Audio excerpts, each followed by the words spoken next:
மெய்யெழுத்தில் மொத்தம் 18 எழுத்து இருக்குது. அதில் இந்த ஈ எர் எள் இந்த 3 எழுத்துக்களுக்கு பக்கத்தில் மட்டும்தான் இன்னொரு மெய்யெழுத்து வரும். எடுத்துக்காட்டு பார்க்கலாமா? சாய்ந்தது,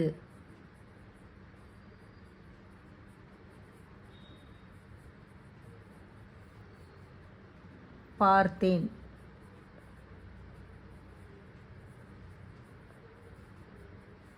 வாழ்க்கை.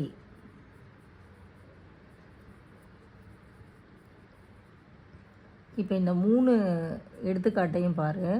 இந்த ஈ பக்கத்தில் இந்த இந்து, இந்த இருக்கு பக்கத்தில் இந்த இத்து, இந்த இழுக்கு பக்கத்தில் இந்த இக்கு. இந்த 3 மெய்யெழுத்தில் மட்டும்தான் நம்ம கூட இன்னொரு மெய்யெழுத்துக்கள் சேர்ந்து வரும். வேறு எந்த வார்த்தையிலையும் எந்த மெய்யெழுத்துக்கு பக்கத்துலேயும் இன்னொரு எழுத்து என்னது